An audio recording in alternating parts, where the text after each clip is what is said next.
This video I want to sort of keep with the theme of the CPI narrative I've been talking about recently. I also want to talk about the Federal Reserve's Bank Term Funding Program, talk about their reverse repo facility, and also go through one of the tweets I posted recently because I think it's a very high-level view of sort of what I see happening in the next year to the span of the decade. Now, it's important to keep in mind that, with any long-term ideas, you also have to keep in mind that it really doesn't have much bearing on short-term volatility, right? Short-term volatility is more, based off like where people in the market are positioned, and the market generally moves against them, barring some major catalyst. But let's sort of dive into this right now. I want to start with the CPI here. So if you guys have been paying attention, last week, CPI came out, and what I was really paying attention to is core CPI. So I know the headline CPI actually rose in the last data release, but what the Fed actually pays more attention to and what they sort of base policy off is the core CPI number, and that actually declined from 4.7% in July down to 4.3%. And this is important because currently the federal funds rate is at roughly 5.3%. So that means that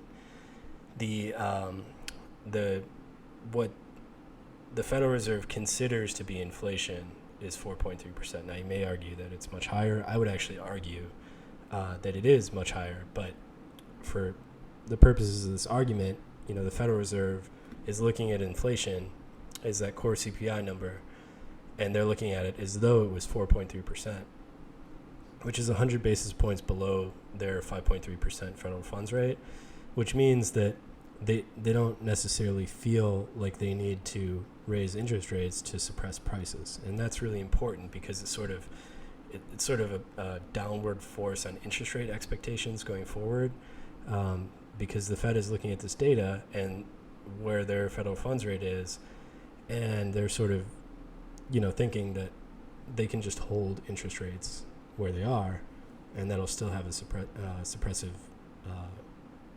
effect on prices. 100 basis points is a pretty serious spread. Even if it was 50 basis points below, the Fed would, still, they might not feel as comfortable. But 100 basis points is very significant.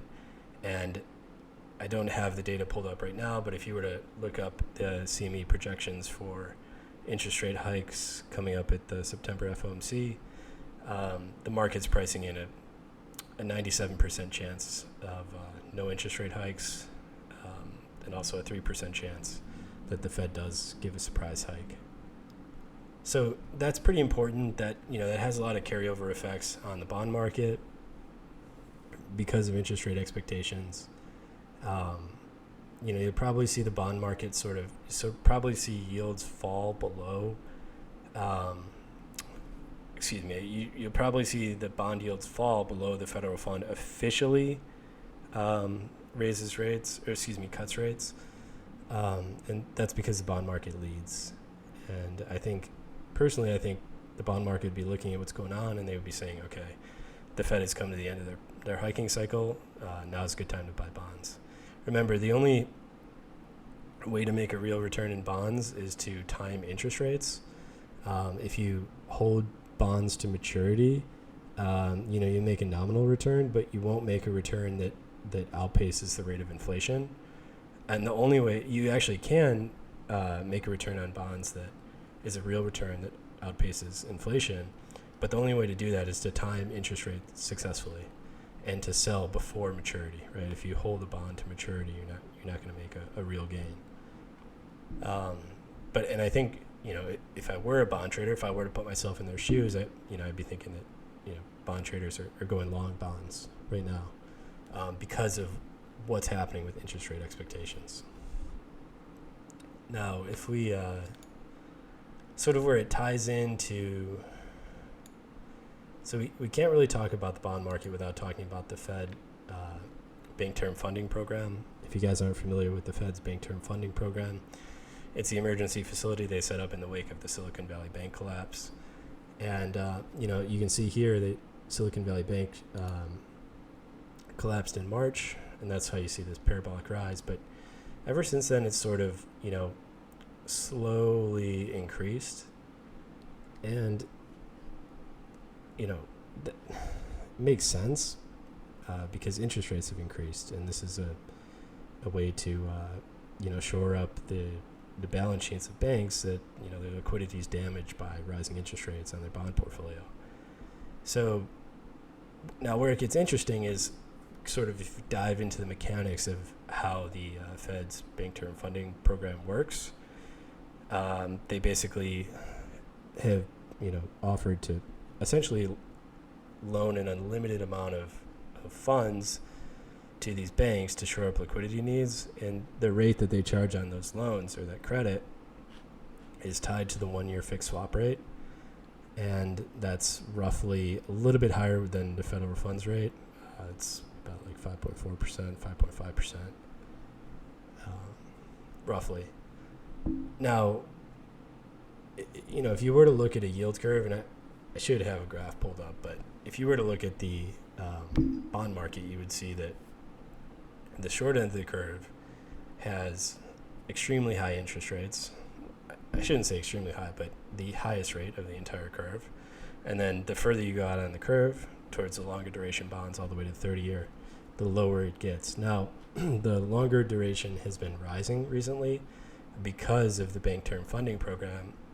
And one of the reasons for that is because it sort of pins, it's an attempt to pin the entire yield curve to the 1-year rate. Because, if you have, basically it creates a scenario where banks can take, let's go to the 3-month U.S. 3-month. Oops.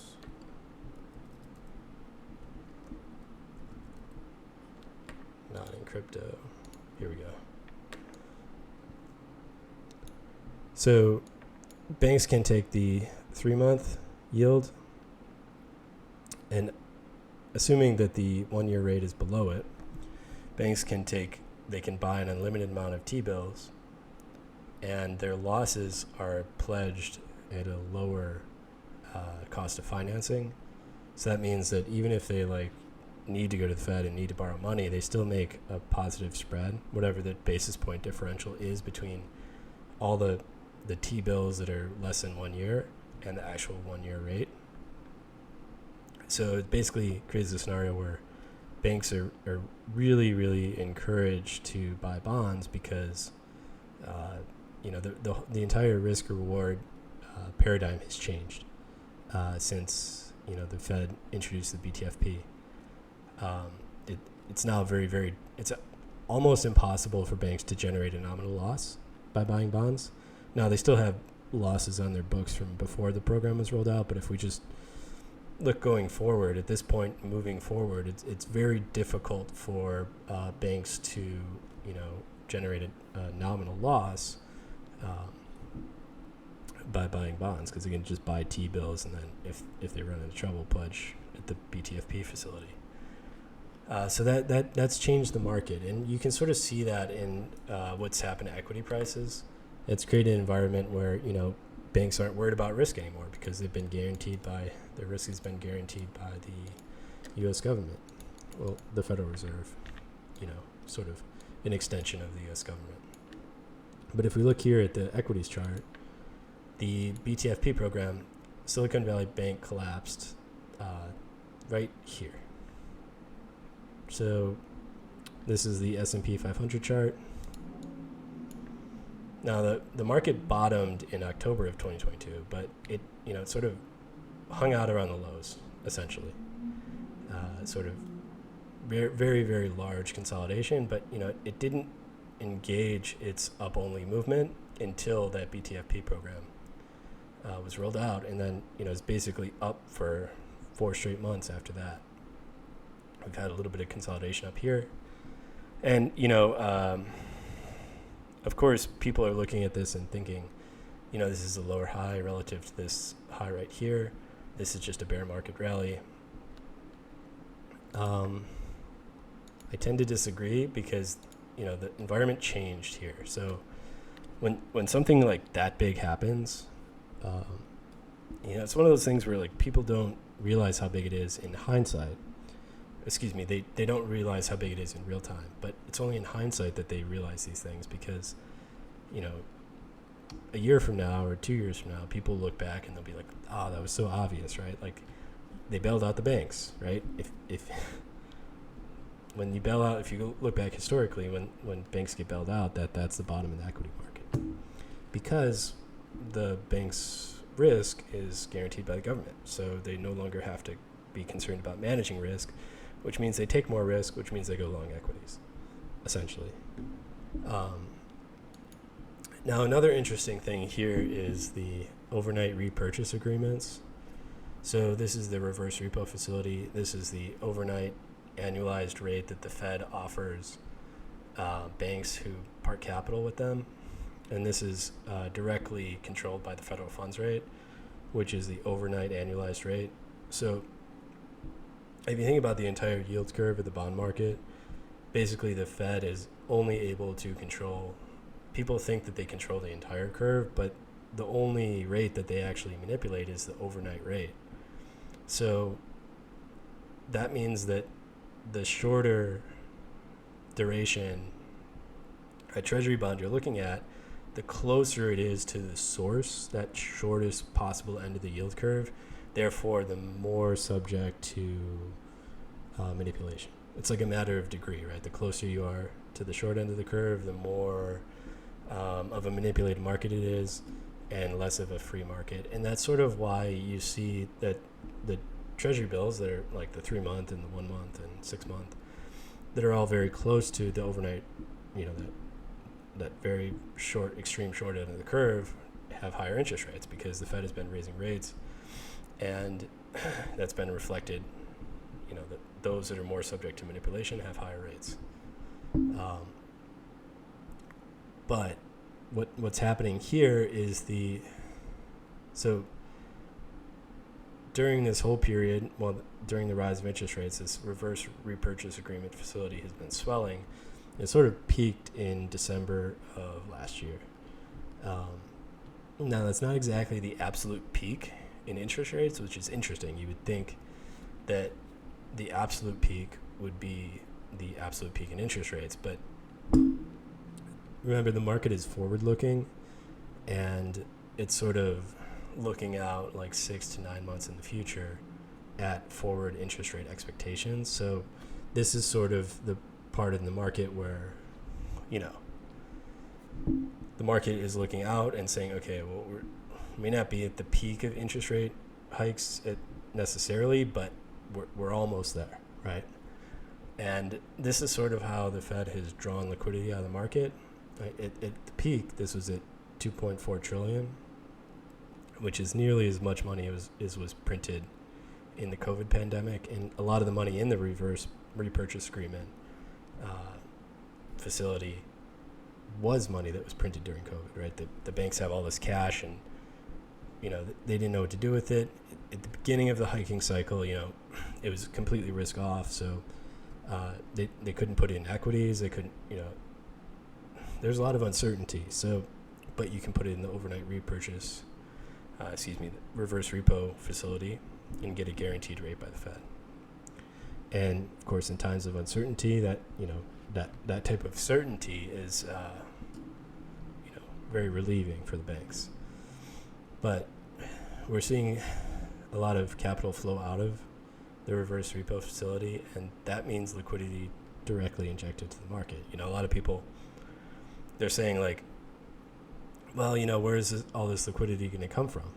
Well, there's the reverse repo facility. It's been drawn down from 2.4 trillion to 1.4 trillion. So that's $1 trillion that has entered into the economy, right? It's left a deposit at the Federal Reserve and gone, we don't necessarily know where it's gone, but it's not being held by the Federal Reserve. It's out in the economy. It's out being spent. So there's that. There's also money market funds. So if you look right here, this is an interesting tweet right here. So you've got this graph showing that, capital flows basically have not necessarily been into the equity market. Despite the rally in equities, there's still a lot of money sitting in money market funds. And what money market funds are funds that invest in the reverse repo. So like if you're on, Fidelity, you can put your money in a reverse repo facility in a money market fund, and then they take that money and park it at the Fed, get that yield, return it to you. It's called the money market fund. And you can still see that there's a lot of money market funds. So capital in that market, even though the reverse repo facility started to swell out. What that tells me is that, this capital leaving the reverse repo market is probably, the more informed capital, not, maybe the private capital, the banks, insiders who sort of know what's sort of on the horizon, and less so, customers that maybe are parking their money in money market funds. But there's still a lot of capital in money market, and sort of my theory is that, if we were to see the equity markets take out the all-time high, you'd think a lot of that capital would start chasing the market, right? Because they would no longer feel comfortable sitting in a money market fund with their 5% return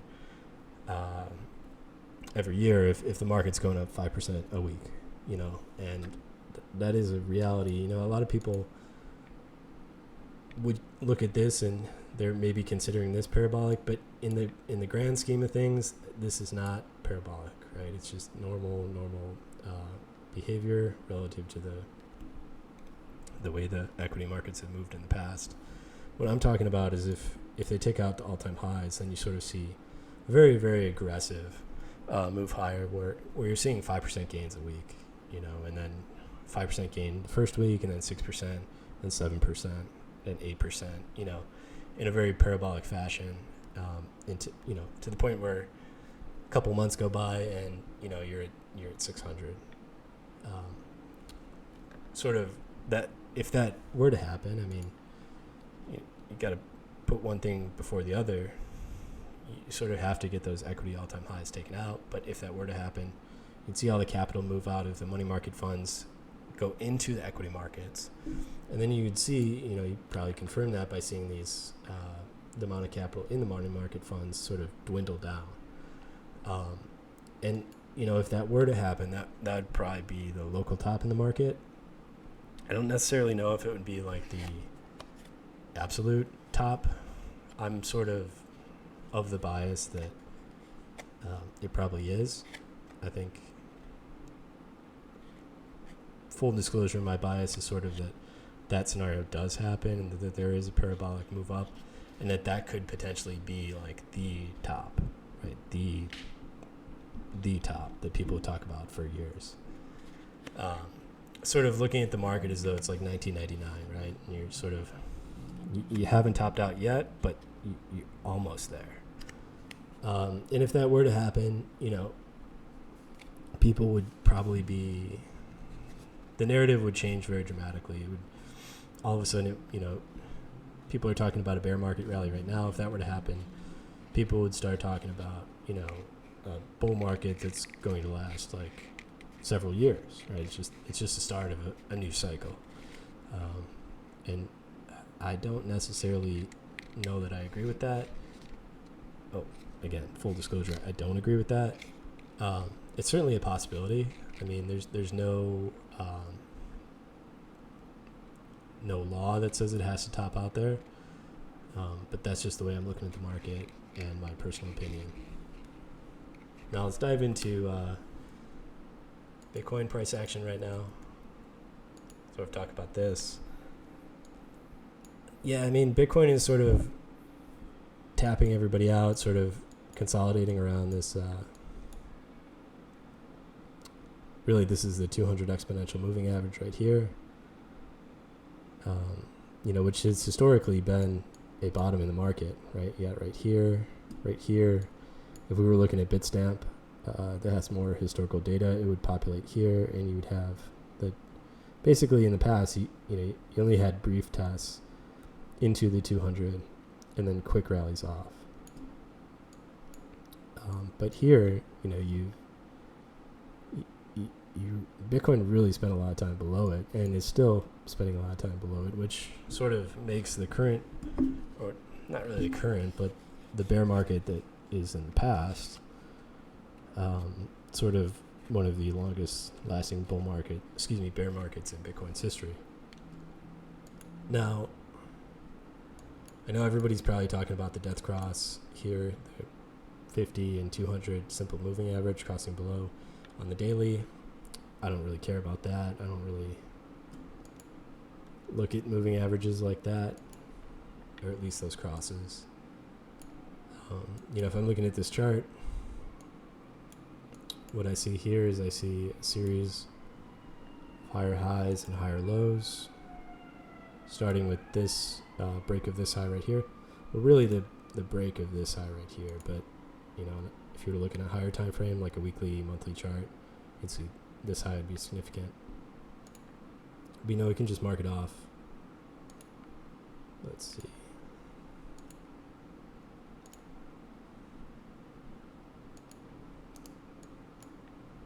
And so basically you have these tests down into the prior highs, right? And it generally doesn't spend that much time below there. Test down here, rally up. Now here, you have a little bit of a different type of behavior. So here, let's see if did Coinbase touch it? No, it missed it by, let's see, low on there is 28,477. And the high right here is 28,473. So missed it by $3. So this high got front ran and then ran through. Now, on a previous video, I mentioned that if price came down into these highs and then consolidated here, that would not be a good sign. Ultimately, we didn't get that. It just sort of rushed through, came down to these lows. So it's not really a factor anymore. I think we saw a little bit of a short squeeze right here, back into this level, sort of filling the inefficiency here. And I do think that the market has sort of bottomed out right here. I can see that on the RSI. You get multiple drives of divergence on the RSI. Now, if you were to go back test that on the daily chart, you really don't get that very often on the RSI for Bitcoin. You really don't get daily divergence like that. And you can kind of tell the sentiment in the market is sort of not necessarily bullish. I mean, you had this extremely impulsive move up when Silicon Valley Bank collapsed right here. Bitcoin basically rallied $10,000 in roughly 2 weeks. And then for all intents and purposes, if you were to take everything off the chart, and you were to mark off the close on that candle right there, and then go down to a daily chart, for all intents and purposes, I mean, Bitcoin has been oscillating around this 28,000 level. Of course, and this is where you can sort of see market psychology at work, right? Because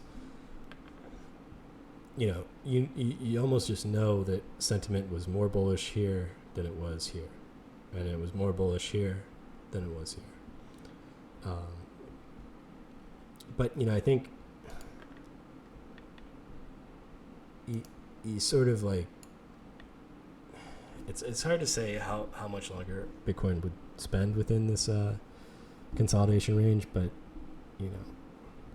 I think we're starting to see a low form right here, and at the very least I would be looking for a test up into this region right here, particularly the breakdown from 29,000 right here. And you could draw a bearish retracement, a 618 retracement like this.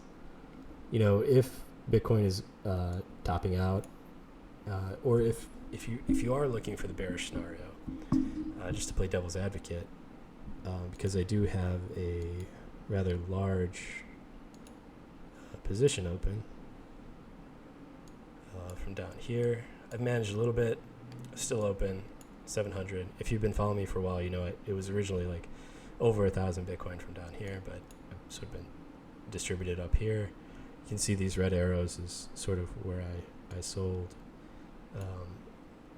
Sold big up here, and then sold right before the breakdown right there.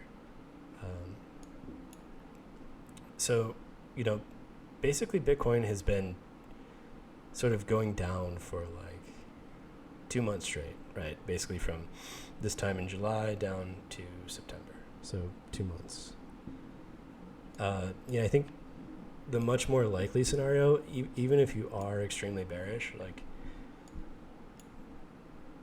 I think it's unlikely that Bitcoin just dumps out right here, especially considering, you know, how fast the dollar's risen in the last few weeks and how Bitcoin has sort of held its level while the dollar was rising. Eventually, you know, the dollar will face some exhaustion and sort of pull back or even top out. And I think at that point you probably see a push up in equities and Bitcoin. And in that case, you know, I just see the scenario much more likely is this being a low right here in a rally higher. So I actually will look to sell up here. I can also put a stop loss at this low right here, so 25,000. Just puts up in the market right here.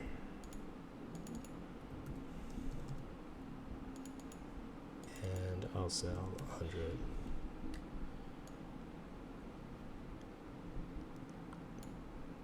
Right there. And the price gets up to 29,000. I'm going to want to sell there as well.